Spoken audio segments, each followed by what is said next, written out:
안식에 관한 21번째 말씀. 오늘 이 말씀을 마지막으로 안식에 관한 메시지의 결론을 맺으려고 합니다.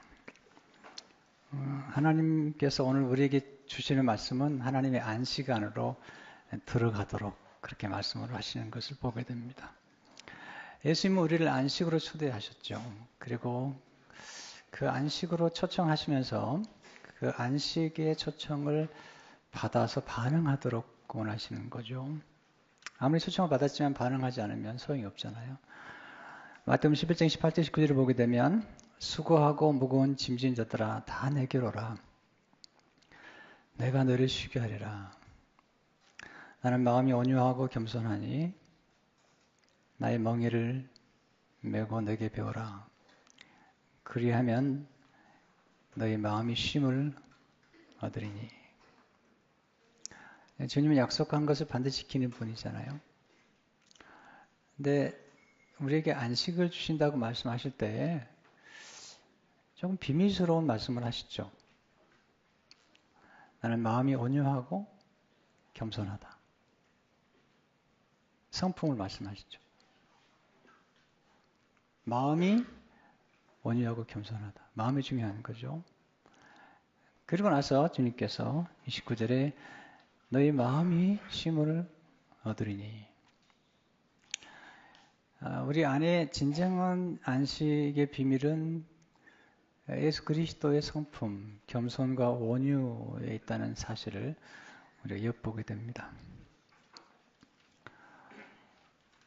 오늘 말씀의 마지막 결론 부분에서 초청하신 주님께서 이제는 아주 안식 안으로 들어가기를 힘쓰라. 11절에 보면 그러므로 우리가 저 안식에 들어가기를 힘쓸지니 누구든지 저 순종하지 아니하는 본에 빠지지 않게 하려 합니다. 순종하지 않는 마음. 이런 마음을 시편 95편의 말씀 인용하면서 너의 마음을 완고하게 하지 말라. Do not harden your heart. 우리 마음이 딱딱해지거나 완고해지게 되면 안식에 들어갈 수 없다는 거죠. 그래서 안식에 들어가기 위해서 어떤 마음을 가져야 되는지, 어떻게 안식에 들어가는 것인지, 또 안식에 들어간다는 것을 뭐 의미하는 것인지 오늘 그동안의 말씀 전체적인 그런 요약과 함께 결론을 맺고 싶습니다. 안식에 들어간다는 건 첫째로 하나님이 예비하신 안식의 시간 속으로 들어가는 거죠. 시간. 우리 특별히 안식의 때가 있잖아요. 아침에 일어나면 일하기 시작해서 밤이 되면 안식의 시간에 들어가고요. 또 주말이 되면 열심히 일을 하다가 주말이 되면 안식의 시간으로 들어가죠. 하나님은 창조의 안식과 함께 먼저 공간에 보다도 시간의 안식을 주셨어요. 그 말씀을 이제 히브리 4장 4절에서 이렇게 얘기하고 있잖아요. 제7일에 관하여는 어딘가에 이렇게 읽었을 때 하나님은 제7일에 그의 모든 일을 쉬셨다 하였으며 여기 제7일 우리는 지금 안식일 7일보다는 주일을 우리가 이제 지키고 있습니다만은 그 안식의 날, 안식의 시간이 굉장히 중요하다는 사실을 강조하고 있는 것이죠. 두 번째, 하나님 예배하신 안식의 장소 안으로 들어가는 거죠. 하나님은 시간과 장소 안에서 역사하시고 시간과 장소를 통해서 우리에게 안식을 주시는 거죠. 성경에 나오는 안식의 장소는 어딜까? 첫째로 가나안 땅은 하나님 예비하신 안식의 장소였습니다. 애굽 땅에는 안식이 없었어요. 왜냐하면 바로가 아주 억압적인 그런 권세를 가지고 이스라엘 민족을 괴롭혔죠. 그래서 가나안 땅으로 장소를 바꿀 때 거기에 안식이 있는데 문제는 하나님께서 애굽에서 그들을 건져내셨지만 이스라엘 민족이 불신앙과 불순종으로 가나안 땅에 들어가지 못한 거죠. 그러니까 특별히 1세대, 애굽을 나왔던 1세대 가운데 20대 이상 된 사람들은 다 죽었어요. 딱 두 사람 빼놓고. 신앙과 순종의 사람, 여호수아 갈렙 외에는 다 죽었어요. 그 사실을 히브리 3장 16절에 19절에 이렇게 얘기하고 있습니다. 듣고 경노하게 하셨던 자가 누구냐? 모세를 따라 애굽에서 나온 모든 사람이 아니냐? 또 하나님이 40년 동안 누구에게 노하셨느냐? 그들의 시체가 광야에 엎드러진 범죄한 자들에게서가 아니냐? 또 하나님이 누구에게 맹세하사 그 안식에 들어오지 못하리라 하셨느냐? 그 순종하지 아니하던 자들에게가 아니냐? 이래 보건대 그들이 믿지 아니하므로 능히 들어가지 못한 것이라. 두 가지, 순종하지 아니했기 때문에, 또 믿지 아니했기 때문에. 하나님께서 분명히 가나안 땅을 약속하셨고 그 가나안 땅의 풍요로움을 말씀하셨죠. 신명기 11장 9절을 보니까 또 여호와께서 너희의 조상들에게 맹세하여 그들과 그들의 자손에게 주리라고 하신 땅, 거척과 꿀 흐르는 땅에서 너희의 날이 장구하리라. 원래 안식은 풍요로움과 관련이 되어 있어요. 하나님께서 안식의 땅을 주실 때 아주 풍성한 땅을 허락하신 것을 보게 되죠. 근데 그 땅이 왜 그렇게 안식을 줄 수 있냐면 이유는 딱 한 가지죠. 하나님이 함께 하시니까. 신명기 11장 12절에 보면 내 하나님 여호와께서 돌보아 주시는 땅이라. 연초부터 연말까지 내 하나님 여호와의 눈이 항상 그 위에 있느니라. 하나님이 돌보아 주는 땅이기 때문에 이 가나안 땅이 전 지구상에서 가장 하나님이 정하셨던 안식의 땅 중에 하나인 것이죠. 근데 여호수아가 가나안 땅을 정복하긴 했지만 온전히 안식을 주지 못했다. 왜냐하면 여호수아는 가나안 땅을 인도했지만 그 가나안 땅이 그들에게 마지막 정착역은 아니었죠. 그래서 히브리 4장 8절을 보니까 만약 여호수아가 그들에게 안식을 주었더라면 그 후에 다른 날을 말씀하지 아니하셨으리라. 가나안 땅이 최종적인 안식의 터가 아니라 성경은 예수 그리스도를 통해서 우리가 마지막 하게 될 하나님의 나라, 영원한 번영이 참된 안식처가 된다는 사실을 히브리 11장 16절에 이렇게 말씀하고 있잖아요. 그들이 이제는 더 나은 번영을 사모하니 곧 하늘에 있는 것이라. 이러므로 하나님이 그들의 하나님이라 일컬음을 받으심을 부끄러워하지 아니하시고 그들을 위하여 한 성을 예비하셨느니라. 두 번째, 성막과 성전은 하나님 예비하신 안식처였습니다.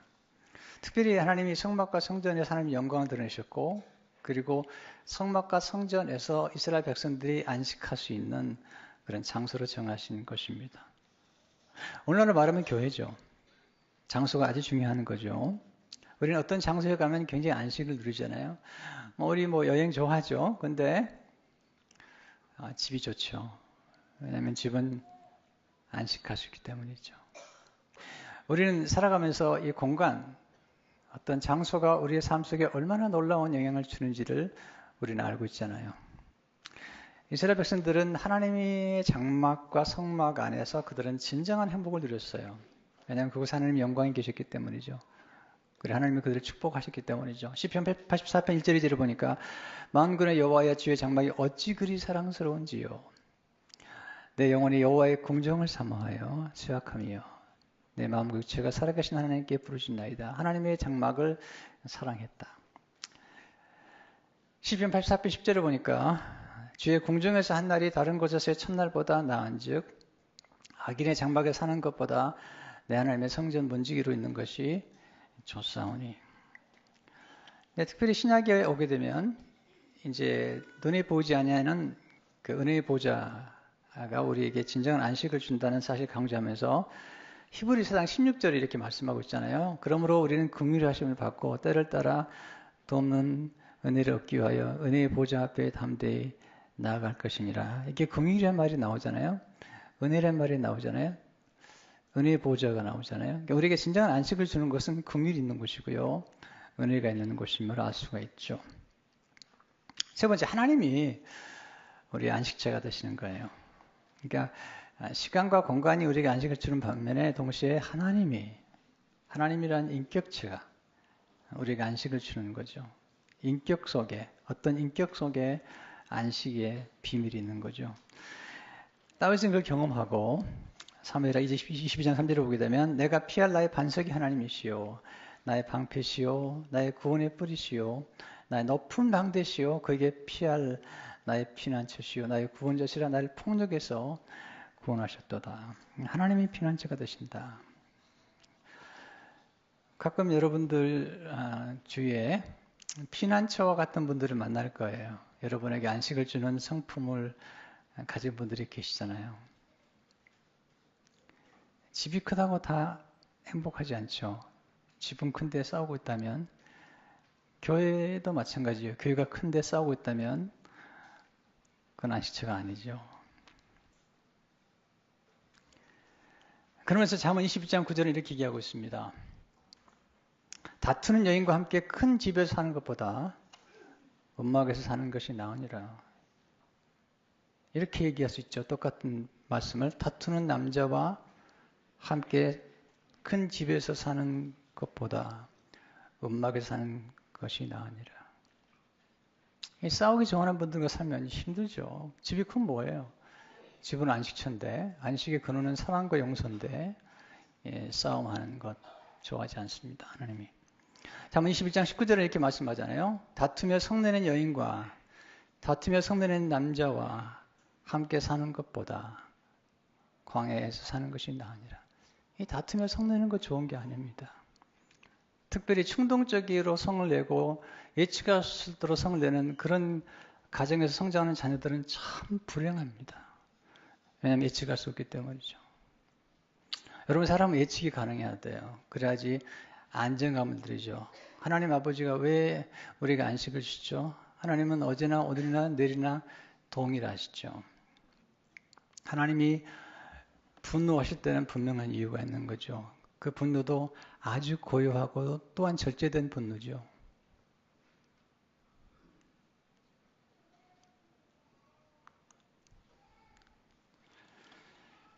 이 말씀 우리 삶 속에 적용해야 돼요. 우리가 말씀을 듣든 성경 읽든지 간에 우리 삶의 문제와 적용하지 않으면 거의 우리에게 유익되지 않죠. 하나님 말씀을 믿음으로 받지 않으면 거의 우리에게 유익이 되지 않아요. 우리가 안식을 제공해 주는 것은 성품이에요. 겸손한 성품, 온유한 성품, 용서하고 용납하고 배려해 주는 성품. 여기에 진정한 안식이 있는 거예요. 비판을 통해서 우리가 안식할 수 없어요. 분별은 필요하지만 늘 비판하고 또 그런 성품 속에서 우리가 안식할 수 없죠. 그래서 오늘 말씀의 출발점에서 예수님은 나는 마음이 온유하고 겸손하니 너희 마음이 쉼을 얻으리라. 그걸 배우라는 거죠. 그래서 하나님의 그 인격 안에 놀라운 그 안식의 비밀이 있는 것을 보게 됩니다. 세 번째, 예수님을 믿을 때 안식 안으로 들어가게 되죠. 믿음을 아주 강조하는 게 히브리서잖아요. 불신앙과 불순종은 안식에 들어가지 못할 뿐 아니라 안식을 누리지 못해요. 근데 믿음과 순종은 놀라운 축복을 주죠. 오늘 히브리서 4장 1절 2절을 보니까 그러므로 우리는 두려워할지니 우리가 두려워할 게 있대요. 그 안식에 들어갈 약속이 남았을지라도 너희 중에는 혹 이르지 못할 자가 있을까 함이라. 두려운 얘기죠. 그들과 함께 우리도 복음 전함을 받은 자이나 들은 바 그 말씀이 그들에게 유익하지 못한 것은 듣는 자가 믿음과 결부시키지 아니함이라. 성경의 믿음은 분명한 대상이 있죠. 하나님 아버지, 성자 예수님, 성령 하나님. 분명한 대상이 있는 거예요. 그래서 히브리서 전체는 예수 그리스도를 바라보게 하잖아요. 그리고 믿음의 내용이 있죠. 하나님 말씀이죠. 믿음의 방법도 있죠. 순종이죠. 하나님 말씀을 받고 순종하지 않는다면 그 믿음이 우리에게 나타나지 않죠. 그래서 불신앙과 불순종은 항상 같이 가고요. 그리고 믿음과 순종은 항상 같이 따라가죠. 성경은 거듭 얘기하죠. 하나님 말씀에 순종하지 않으면 안식에 들어가지 못한다. 히브리 4장 6절을 보니까 그러면 거기에 들어갈 자들이 나와 있거니와 복음 전함을 먼저 받은 자들은 순종하지 아니함으로 말미암아 들어가지 못했으므로. 순종하는 사람이 많잖아요. 순종하면 복을 받고 순종하면 평강을 경험하고 안식이 이르게 되는데 이스라엘 민족 1세대 가운데 순종했던 사람은 여호수아 갈렙밖에 없거든요. 순종이 귀한 거죠. 순종하지 않는 모험을 따라가는 것은 어리석은 거예요. 그래서 히브리서 4장 11절을 보니까 그러므로 우리가 저 안식에 들어가기를 힘쓸지니 이는 누구든지 저 순종하지 아니하는 본에 빠지지 않게 하려 함이라. 주님은 겸손하시고 온유하시고 그리고 죽기까지 순종하셨어요. 네. 이게 주님의 삶의 모습이라는 거죠. 곧 우리가 안식 안으로 들어간다는 것은 예수 그리스도 안으로 들어가는 것이고 우리 예수 그리스도 안에 들어가면 그 안에 있는 풍성한 은혜가 있다는 거죠. 예수님이 누구시기에 예수님이 어떤 분이기 때문에 우리가 안식을 주고 또 예수님의 성품은 예수님이 누구시기 때문에 우리에게 깃드는 걸까요? 히브리서를 보게 되면 예수님이 누구신가를 너무 잘 보여주죠. 첫째로 예수님은 천지를 창조하신 하나님이시죠. 히브리서 1장 2절을 보니까 이 모든 날 마지막에는 아들을 통하여 우리에게 말씀하셨으니 이 아들을 만유의 상속자로 세우시고 또 그로 말미암아 모든 세계를 지으셨느니라. 모든 세계를 지으신 분 예수님이세요. 그 예수님이 창조의 안식을 우리에게 주셨던 거죠. 두 번째, 예수님은 죄를 정결케 하신 구속의 하나님이시다 하는 거죠. 우리 인류의 가장 큰 문제는 뭐죠? 죄잖아요. 죄의 뿌리는 뭐죠? 욕심이죠. 욕심이 잉태한 즉 죄를 낳고 죄가 장성한 즉 사망을 낳느니라. 죄의 원뿌리는 욕심인데요. 그 욕심에서 뭐가 왔냐면 아담이 하와가 교만했던 거죠. 하나님 말씀을 듣지 않았던 거죠. 하나님처럼 되고 싶었던 거죠. 그리고 하나님 말씀에 순종하지 않았던 거잖아요. 그 죄를 따라 역사했던 게 마귀거든요. 마귀는 함부로 역사할 수 없어요. 반드시 죄가 있는 곳에 마귀 역사합니다. 죽음 있는 곳에 독수리가 모이는 것처럼 죄가 있는 곳에 마귀 역사하고 그리고 불순종하는 사람들에게 임하는 영이 마귀의 영입니다. 순종하는 사람에게 임하는 영이 성령의 역사죠. 그러면 이 불순종하는 역사하는 마귀는 굉장히 파괴적인 능력이 있습니다. 우리 개인을 파괴시키고 가정을 파괴시키고 공동체를 파괴시키는 굉장한 능력이 있습니다. 이 능력은 굉장하지만 안식을 주지 못합니다. 주님께서 이 땅에 오신 가장 중요한 이유는 마귀가 죄와 그리고 죽음의 권세를 붙잡고 사람들을 괴롭히는 거죠. 왜냐하면 죄가 있는 곳에 사망이 있어요. 욕심이 잉태한 즉 죄를 낳고 죄가 장성한 즉 사망을 낳느니라. 그러니까 죄가 역사하는 곳에 사망이 있고요. 그리고 또 그 역사에 마귀가 있는 거죠. 주님께서 이 문제를 해결하러 오셨어요. 이 문제가 해결되지 않으면 진정한 안식이 없죠. 이 문제를 해결하는 것은 요소가 아니에요. 예수님만이 우리에게 이 문제를 해결할 수 있다는 거죠. 첫째로 예수님은 마귀의 세력을 멸하기 위해 오셨죠. 마귀의 머리를 치신 거예요. 히브리서 1장 14절에 보니까 자녀들은 혈과 육에 속하였으며 그것 또한 같은 모양으로 혈과 육을 함께 지니심은 죽음을 통하여 죽음의 세력을 잡은 자, 그 마귀를 멸하시며. 사람들은 죽음을 무서워하죠. 근데 잠시 동안 그 세력을 가지고 역사하는 게 마귀라는 거예요. 주님은 그 머리를 치셨어요. 주님이 친히 죽으심으로 그리고 부활하심으로 머리를 쳐버린 거죠. 두 번째, 예수님은 종살이하는 우리를 자유케 하시기 위해 오셨죠. 히브리서 2장 15절을 보니까 또 죽기를 무서함으로 한평생 매어 종로로 타는 모든 자들을 놓아주려 함이니. 우리는 다 죽음을 두려워하잖아요. 근데 그 죽음을 자유케 하는 분은 예수님밖에 없어요. 우리 예수 믿으면 영생하잖아요. 죽음을 극복해버리는 거죠.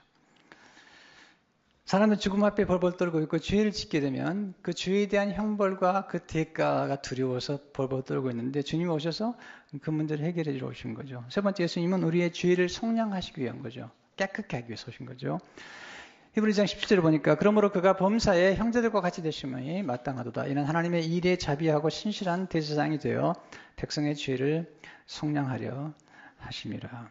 주님은 우리의 모든 죄를 용서해 주시고 그리고 십자가에 죽으시고 부활하심으로 죽음을 해결해 주시고 그리고 마귀의 머리를 치심으로 우리에게 진정한 자유를 주시면서 거기서 끝난 게 아니죠. 우리에게 영생을 주시고 하나님의 자녀가 되게 하시고 그리고 예수 그리스도의 성품, 신의 성품을 우리에게 주셨어요.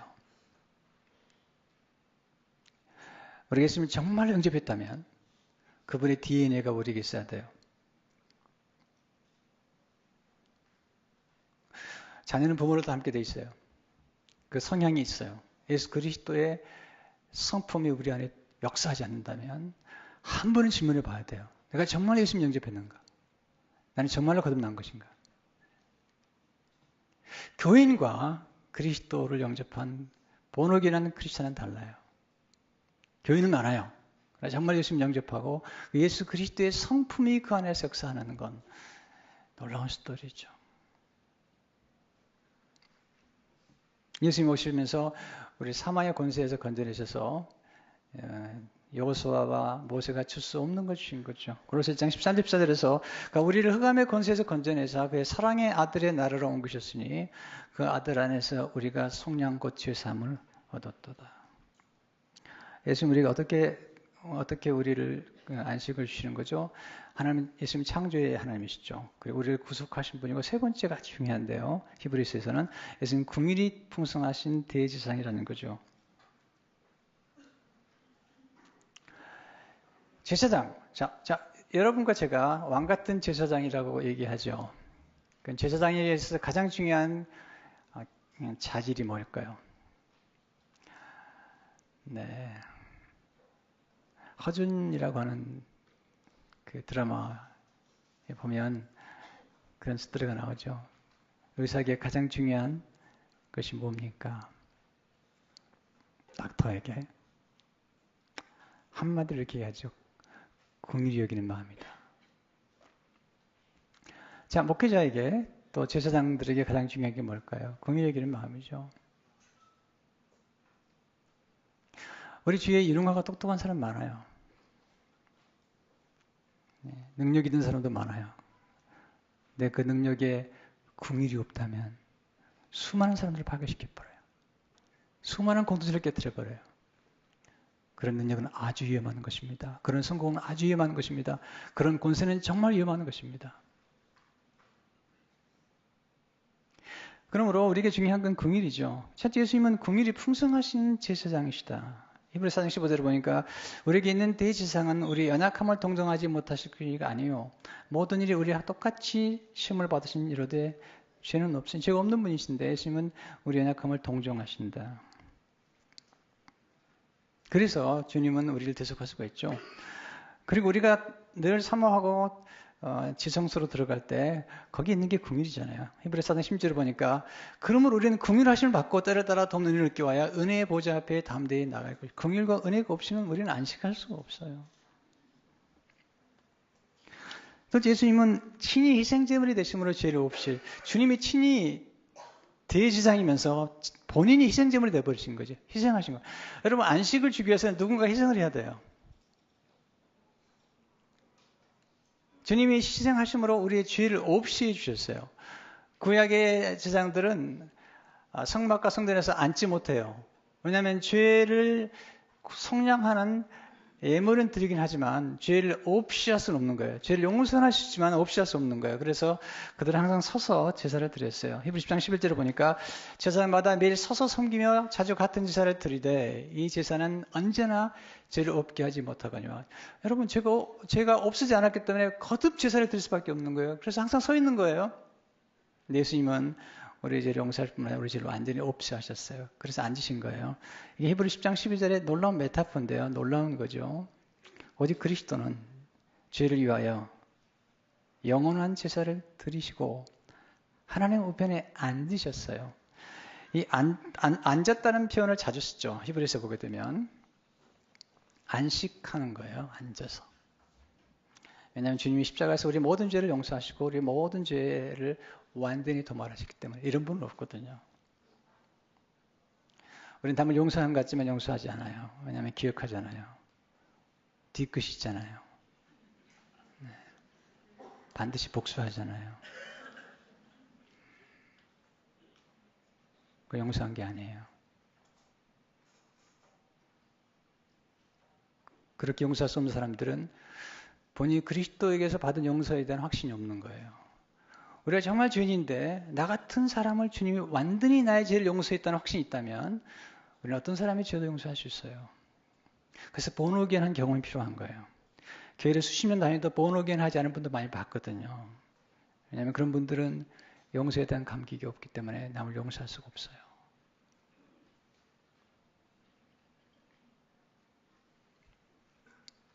주님은 우리의 모든 죄를 용서하시고 우리 지나간 모든 과거의 죄 문제를 완전히 십자가에 도말하셨어요. 기억하지 않으세요. 골로새 2장 13, 14절을 보니까 또 범죄와 육체의 모할로 죽었던 너희를 하나님이 그와 함께 살리시고 우리의 모든 죄를 사하시고 우리를 거스르고 불리하게 하는 법조문으로 쓴 증서를 지우시고 제하여버리사 십자가에 못 박으시고 완전히 completely 용서하신 거죠. 여러분, 인류 역사상 가장 좋은 발명품을 지우개라고 그러잖아요. 지우개. 가장 위대한 발명품이 지우개라는 거예요. 그리고 컴퓨터에서 가장 중요한 기능이 delete거든요. 놀라운 거예요. 문제는 delete를 해도 여전히 남아있다는 게 문제죠. 구글에 남아있어요. 네, 원 서버에는 지워지지 않아요. 근데 하나님은 모든 걸 다 지우셨죠. 잊어버리신다는 거죠. 우리의 모든 죄를 용서하신 그리고 우리 모든 걸 궁일하게 하시는 그가 예수 그리스도의 성품 안에서 우리는 진정한 안식을 누릴 수가 있는 거예요.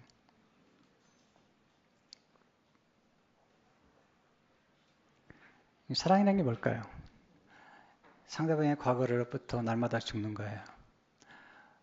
가끔 어떤 부분 너무 기억력이 좋아서 연애할 때부터 싸운 걸 늘 반복해서 얘기해요. 히스테리컬한 게 아니고 히스토리컬한 사람들이 많아요. 행복한 가정 아니에요. 토스트가 그런 말을 했죠. 행복한 가정은 다 비슷하다. 그냥 불행한 가정들은 한결같이 이유가 있다는 거죠. 그 중에 하나가 뭐죠? 용서를 잘하는 거예요.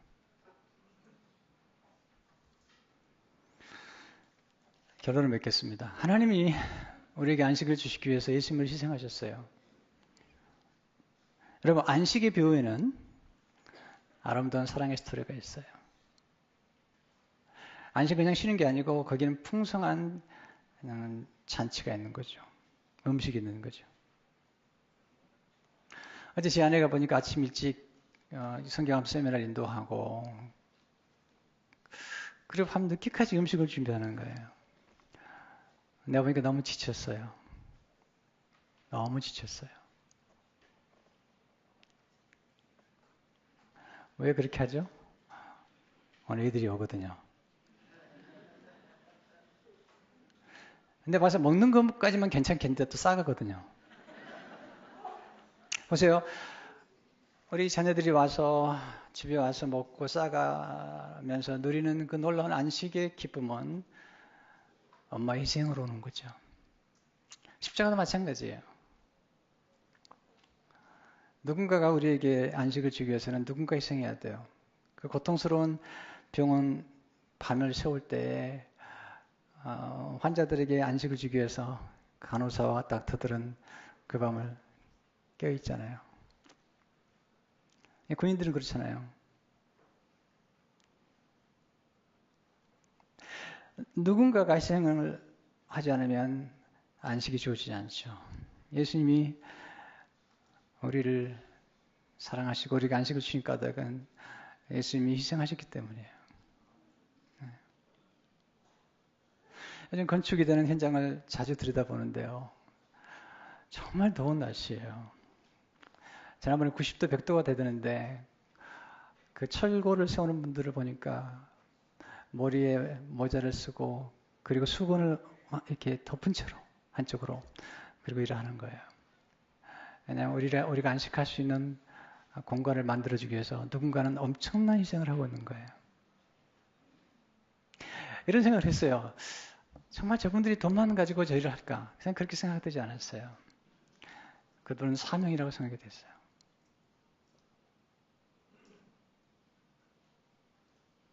누군가 희생이 없이는 안식이 없어요.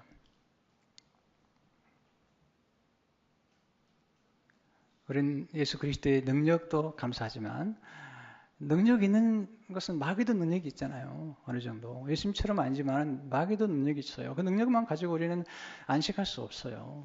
저는 세상 살아가면서 실력 있는 사람 많이 봤어요. 똑똑한 사람 많이 봤어요. 너무 잘난 사람들인데 만나면 불편해요. 네, 안식을 느끼지 못하겠더라고요. 좀 부족해도 늘 겸손하는 분들. 교만이 나쁜 거죠. 상대방을 무시하는 거예요. 너 못됐다는 거죠. 내가 너보다 낫다는 거죠. 이런 마음은 안식이 없습니다. 여러분, 진정한 안식은 상대방을 존중하는 거죠. 나는 죄인이고 나는 부족합니다. 라는 진정한 겸손으로부터 우리는 참된 안식이 나올 수가 있죠. 어떤 상황에서도 우리를 버리지 아니하신 하나님. 히브리서 10장 5절을 보니까 내가 결코 너희를 버리지 아니하고 너희를 떠나지 아니하리라. 우리는 가끔 예수님을 닮은 성품을 가진 분들을 만나면 안식을 누리게 됩니다. 미우를 아야코 얘기 좀 하고 말씀 마치려고 합니다. 제가 처음 읽고 읽었던 책 중에 하나가 미우로 아야코의 길은 여기에라는 책이었어요. 너무 감동을 받았어요. 야, 그리스도를 믿는 사람들의 사랑이란 이런 거구나. 네, 정말 감동을 받았어요. 그대로 미우로 아야코의 책들을 가까이 하기 시작했어요. 네, 빙점, 양치는 언덕, 설령, 이 지그리도, 빛은 여기에, 등등. 이번에 생애 동안에 96권의 책을 쓰셨어요. 근데 그분은 많이 아팠어요. 13년 동안 척추 결핵으로 누워 계셨고요. 그 외에도 뭐 대장암, 파킨슨병, 뭐 거의 병과 친구가 돼 살았어요. 그러나 수많은 사람들에게 그리스도의 사랑을 전했어요. 미우라 아야코의 남편 미우라 미츠우가 정말 예수님을 닮는 성품을 가진 분이에요. 정말 감동적인 분이에요. 오늘 미우라 아야코의 전생일을 다 나눌 수 없지만 미우라 아야코는 학교를 졸업하고 선생으로 일을 했던 분인데 젊은 학생들에게 천황의 신이다. 천황을 위해서 일해야 된다. 그리고는 전쟁터로 내보냈어요. 근데 전쟁에 피해가 됐어요. 그리고 천황이 전 일본 국민들에게 나는 신이 아니라고 너무 큰 충격을 받았어요. 와, 내가 수많은 젊은 제자들을 죽음으로 몰아넣었구나. 너무 괴로워서 허무주의에 빠지기 시작했고 쾌락주의에 빠지기 시작했어요. 네. 꽤 매력이 있었던 것 같아요. 나중에 글 쓰는 거 보니까 뭐 이게 보통 매력이 있었던 것 같지 않아요. 근데 여러 남자들과 사귀는 것 같고 그 중에 두 남자에게 동시 약혼을 받았어요. 동시 약혼을 했어요. 그 중에 먼저 선물을 가져온 남자하고 결혼하기로 했어요. 그 중에 한 남자가 선물을 가져왔어요. 근데 그 무렵에 척추 결핵을 앓게 된 거죠. 점점 심해지면서 이제 결혼할 수 없다는 사실을 알고 3년쯤 지났을 때 선물을 돌려줍니다. 그 집에 가서 이제 어머니도 알기 때문에 가서 그날 밤을 지냈는데 12시가 되어서 옷을 잔뜩 입고 집을 나갑니다. 바닷가로 갑니다. 인생을 끝내겠다는 거죠. 그리고 물속을 점점점 들어가는데 차가운 물속으로 들어가는데 네, 한 남자의 손이 와서 어깨를 잡습니다. 보니까 약혼 남자죠. 자기 등에 업히라고. 등에 업혀서 올라갑니다. 한참 위에 언덕에 올라가서 같지 않습니다. 미우라 아야코가 이렇게 말합니다. 네, 바다가 보고 싶어서 왔다고. 죽으러 왔다는 얘기를 못하는 거죠.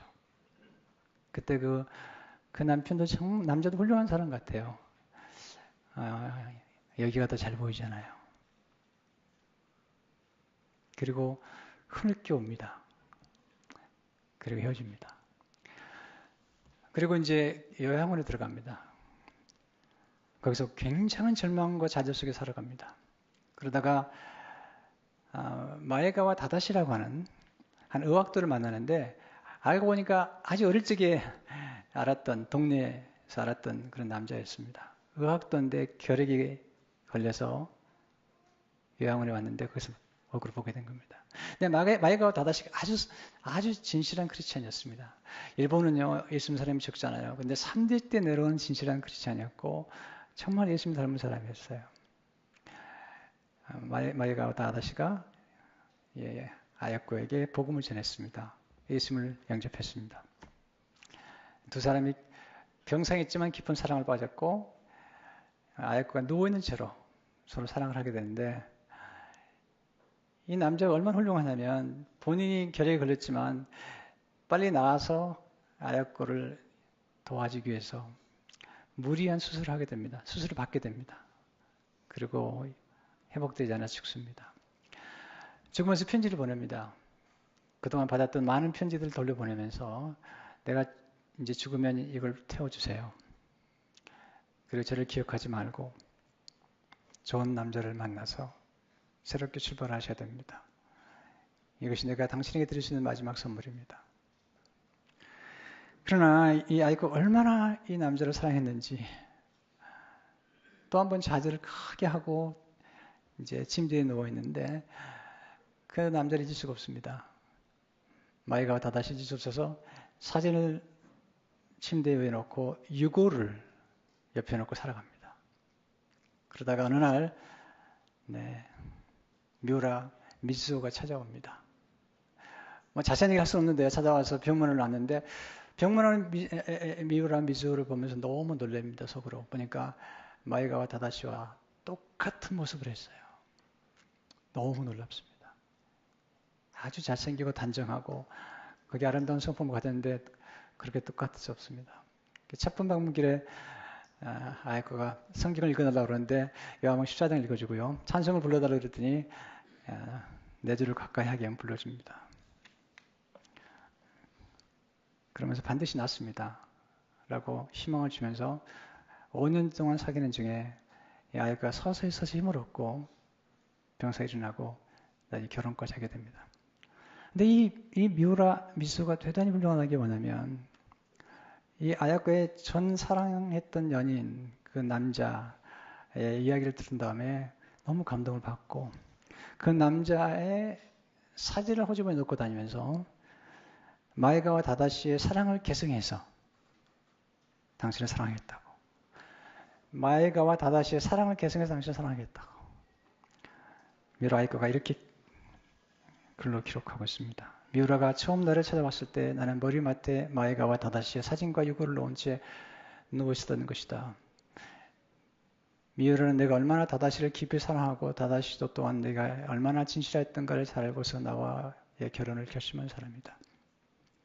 그런 뒤로 미우라는 늘 마이가와의 사진을 자기 호주머니에 넣고 다니면서 일생이 걸려도 좋으니 마이가와 같은 진실한 사람이 되고 싶다고 말할 정도로 그를 존경했다.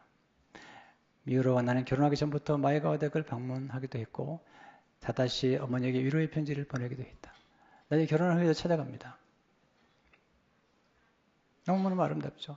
저는 결혼 주례를 상당히 많이 한 사람입니다. 한 번은 참 슬픈 경험을 했어요.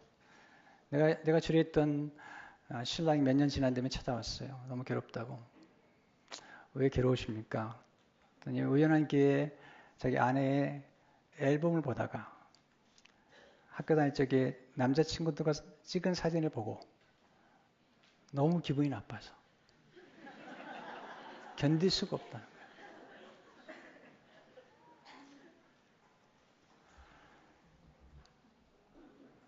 나중에 그 아내를 불렀죠. 제가 주례했으니까 불러서 사진을 다 버려야 되겠다. 나중에 다 버렸습니다. 그래도 결국 헤어졌습니다. 근데 마이가와 다다시는 놀라운 사랑을 베풀었고, 그리고 이 마이가 다다시를 알고 있는 이 미우라 미시오는 이전 사람의 사랑의 사진을 품에 안고 다니면서 담기로 했죠.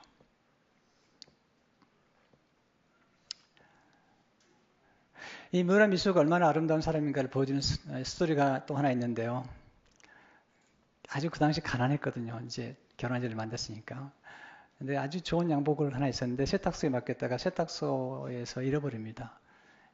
그 직원이 훔쳐 도망간 거예요. 그 소식을 알고 이제 남편이 돌아왔을 때 남편에게 이야기하고 남편 미우라가 서로 대화하는 스토리를 좀 읽어드리겠습니다. 남편이 집에 들어왔습니다. 여보 미안해요. 세탁소에 보낸 양복을 도둑 맞았대요. 그래 어떻게? 뜻밖에도 침착한 표정이었다. 글쎄 점원이 훔쳐다 놨대요. 그럼 세탁소 주인이 곤란해하겠는데 예상과는 달리 미우라는 별로 낙심한 것 같지 않았다. 반대로 세탁소 주인을 동정까지 하고 있었다. 일이 이렇게 되자 우스운 노릇이지만 미우라가 화를 내지 않는 것이 나는 마땅치 않았다. 곤란한 것은 세탁소 주인이 아니에요. 우리예요. 여보 나는 변상을 하고 있어요. 그런 좋은 양복을 입고 가만히 있을 수는 없잖아요. 아야꼬 바보처럼 그렇게 따지는 게 아니야. 말없이 용서해 줘야지. 뭐라고요? 말없이 용서해 주라고요? 변상받지 않고요. 아야꼬 변상이니 뭐니 해서 무리한 요구를 하면 안 돼요. 상대는 작은 세탁소잖아. 변상을 하면 아마 한 달은 골매할지도 모르잖아. 관용에도 정도가 있는 것이라고 나는 거꾸로 미울하게 화를 냈다. 아야꼬는 성경을 읽고 있어? 네, 읽고 있어요. 성경에 뭐라고 써있지? 용서라고 써있잖아. 내 말 좀 들어봐. 아야꼬 용서한다는 것은 상대가 과실을 범했을 때가 아니면 할 수 없는 것이야. 아무 과실도 없다면 어떻게 용서해 줄 수 있겠어? 그런 용서하는 거예요. 변상이니 뭐니 하는 게 아니에요. 말을 듣고 보니 할 말이 없다. 과연 그렇다고 생각했다. 상대가 과실을 범할 때가 아니면 용서할 수 없는 것이다. 하나님은 얼마나 고마운 남자를 나의 남편으로 주신 것인가. 지난날 나는 마이가와 다다시와 진실한 사랑도 했고 또 무책임한 이성교제도 수없이 있었다. 그러나 그 모든 것을 알고도 미우라는 나와 결혼해 주었다. 아니 그것을 알았기에 그런 나와 결혼했다고 할 수 있다. 그런 나의 과거를 모두 받아들인 것처럼 앞으로 내가 어떻게 살아간다 해도 그것을 용서하고 용서함으로써 나를 올바르게 인도해 줄 것이 틀림없다. 결혼이란 서로가 용서하는 것이라고 새삼스럽게 나는 깊이 생각한다. 미라이코가 어느 날 남편과 함께 이렇게 대화를 나누는 중에 본인이 좀 힘들었던 부분이 있었나 봐요. 보통 5분이면 해결되는데 한 10분이 걸렸대요. 그날 이 미라이코가 천정에다가 자기가 누우면 늘 보이는 천정에다가 이렇게 썼어요. 나는 죄인입니다. 그게 두 사람의 결혼 생활의 비밀이었어요. 나는 죄인입니다. 그리고 남편을 얼마나 사랑했는지 몰라요. 이 미우라 미스는 평생 동안 아내를 돌봤고요. 나중에 미우라 많이 아팠기 때문에 뭐 대장암에다가 뭐 아프지 않은 게 없었어요. 나중에는 파킨슨병까지 걸렸는데 나중에는 늘 구술로 글을 써서 96권의 책을 쓰게 만들었죠. 남편이요. 사람들이 물었습니다. 참 훌륭하시군요. 어떻게 아내를 섬기셨나요? 그랬더니 미우라 미스가 아니에요. 제가 아내를 섬긴 게 아니고요. 제가 아내에게 받은 사랑이 너무너무 많아서 너무너무 많아요. 그러면서 아내를 기억하는 말 중에 한 3가지를 기억합니다. 첫째는 아내는 늘 감사했죠. 나와 결혼한 걸 말이죠. 두 번째는 늘 저를 존경의 눈으로 보았거든요. 늘 저를 볼 때마다 그 존경하는 눈치로 저를 봤죠.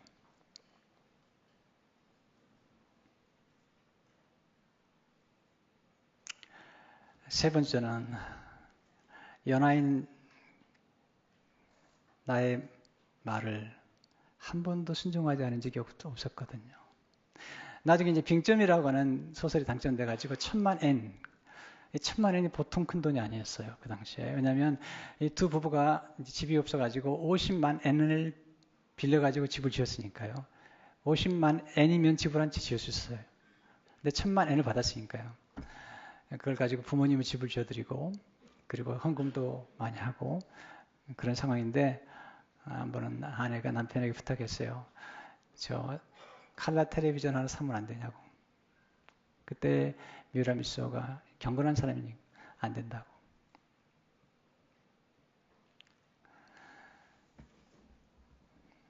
두말하지 않고 순종했어요. 보통 우리 같으면 그렇잖아요. 이가 1000만 엔을 벌었는데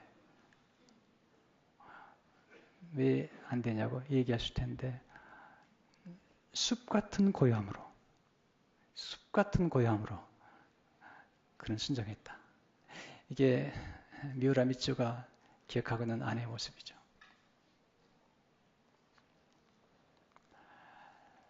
우리는 다 죄인이에요. 또 우리도 지금도 만들어가기 때문에. 그러나 이렇게 좋은 모델을 따라가는 게 중요하잖아요. 저는 어려움을 겪고 교회를 새로 시작했어요. 그리고 제가 정말 원하는 게 하나 있습니다. 싸우지 않으면 좋겠다. 교회를 안 지어도 좋지만 싸우지 않으면 좋겠다. 교인들 왔을 때 화평을 들으면 좋겠다. 비록 집이 작아도, 교회가 작아도 화평하면 좋겠다. 집이 크고 성내고 싸우면 무슨 성이 나는 거야? 아무리 교회가 크고 성내고 싸우면 뭐 하는 거죠? 이건 좋지 않다. 우리 주님이 값을 지불하고 우리 교회에 평강을 주셨다면 우리는 그래서는 안 된다는 생각이 드는 거죠. 저는 교회를 지으면서 한 번도 자랑스럽게 생각하지 않았습니다. 왜냐하면 그건 자랑할 게 아니기 때문에. 그러나 제가 7년 동안, 8년 동안 거치면서 늘 밖에 나가면 자랑했던 것은 우리 교회는 평화로운 교회입니다. 지난 7, 8년 동안 재직회나 공동회의 때 한 번도 큰 소리가 난 적이 없습니다. 순종하는 교회입니다.